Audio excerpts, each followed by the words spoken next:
City involving bombs and the molestation of a juvenile. Quite shocking. Also, Al Levron, the parish manager of Terrebonne Parish, will be here to give us a state of the projects here in the parish. It's all next on Bayou Time. Deep in the heart of the bayou, we are gathered here tonight.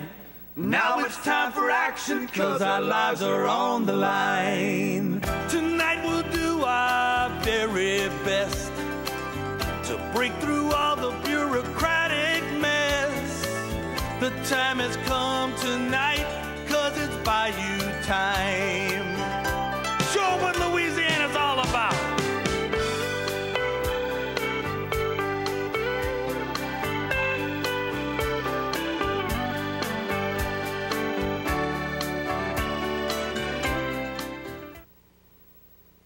And welcome to Bayou Time. I'm Martin Folse, and we're going to take a look at some local news. But let's say hello to Al Levron, the parish manager, first of all. Al, welcome to the program tonight.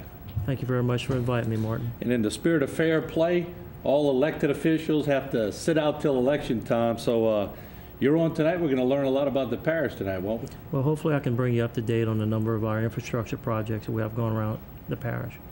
All right, and also by FCC guidelines. So we're getting close to election time. All elected officials up for elections this year will have to sit it out for a little while. But anyway, here's the top stories. Then we'll be back with more on Bayou Time. Here we go. Morgan City police make an arrest in Friday's bomb scare on Allison Street. After searching the home, state police found 3 pipe bombs, 2 of which were complete.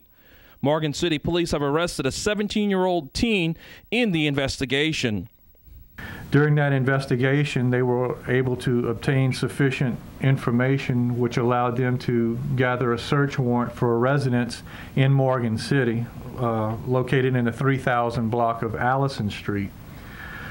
While serving that search warrant at that residence, investigators uncovered what they believed was an explosive device in one of the rooms in the residence.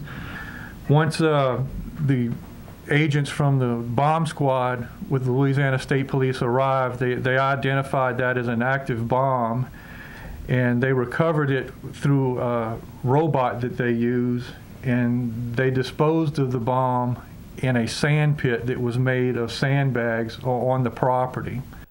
Morgan City police say they were searching the home in reference to a case involving a 6-year-old girl. Agents and detectives continued their search warrant, and they obtained sufficient evidence to cause an arrest of the subject that was under investigation. His name is Thomas Michael Bro, age 17, of Allison Street in Morgan City. His charges as of this time are sexual battery of a minor, 1 count of possession of child pornography, and 1 count of manufacturing a bomb or an explosive device. His current bond is set at $250,000 currently. Morgan City police say they are continuing their investigation because the home was also used as a private sitting service. We don't know as of yet. Our detectives division has an open line with all the parents that have children that went to this residence, and we're making contact with them, and we're allowing them to contact us as they see fit, and any concerns that they might have, we certainly will speak to them and offer our services to them, and that's what we're doing right now. All right, welcome back, Mr. Al Levron, our guest. He's the parish manager of Terrebonne Parish, and he is on tonight for Michelle Claude. How you doing once again, Al? Doing fine, Martin. How about yourself? Oh, pretty good. Thank you. Now, take us to some of the projects in Terrebonne Parish, transportation being one of the bigger projects. Take us through that. How do we stand on that, sir? Well, you know, Martin, there's been a lot of activity over the last several years on transportation improvement projects. Some of them as a result of our planning into the future. Some of them, unfortunately, as a result of our hurricane problems. You know, the project we just completed, the Island Road restoration, of course, you viewers probably recall that road was basically torn apart as a result of the storm surge from hurricanes Gustav and Ike. We went through a long battle with FEMA in terms of how agreeing on the restoration plan. Finally, we agreed. The project, we're pleased to say, was just recently completed. It's about a $7.6 million project. We basically restored the island road to its previous condition. We actually put 8-foot shoulders, so there's now, it's a much more safer route to pass on. We also elevated the roadway 1 foot above what it was before.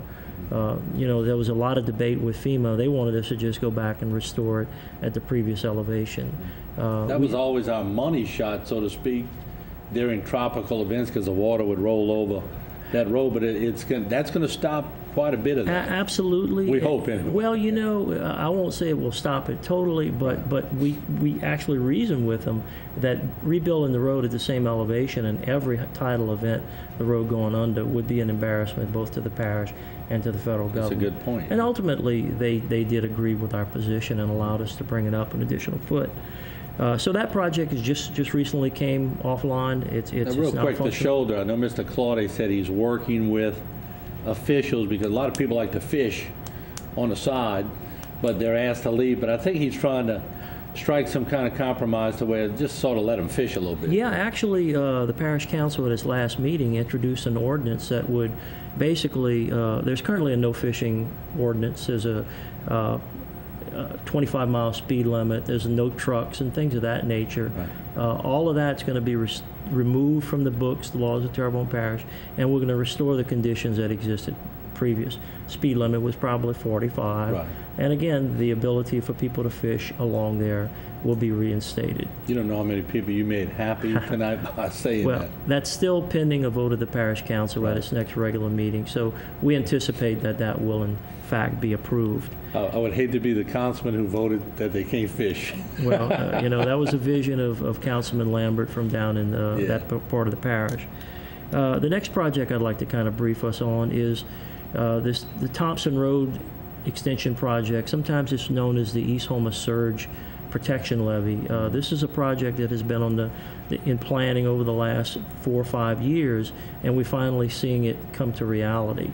The scope of the project is to construct an elevated embankment between Highways 57 on Grand Kaya and Highway 56 on Little Kaya, in line with Thompson Road, building that roadway up to a +8 elevation. Mm-hmm. Now, we had to convince the Corps of Engineers and others that the project was going to provide multiple purposes. It was going to provide for an elevated evacuation route. It was also going to provide a secondary benefit of providing for storm surge. Right.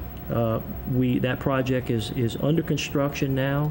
Unfortunately, as you viewers probably know, it's been raining a lot lately. Yeah. We had built into this contract that the contractor was to have the first lift of the entire embankment from end to end of the project up to a 6-foot elevation. He had to have that by October 20th.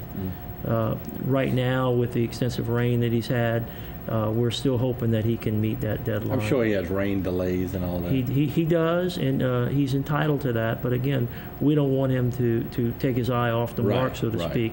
That's a critical That's component. Always the catch-22 of anything like that. You know, it's a critical component of the project. The people in East Houma, Patriot Point, are looking forward to that project to be, and the airport, quite frankly, to provide some benefits. So that project... Hold that thought out. We've got to take a quick break. We're going to be right back more with Mr. Al Levron, Parish Manager of Terrebonne Parish. Don't go away. Some important projects we're discussing tonight.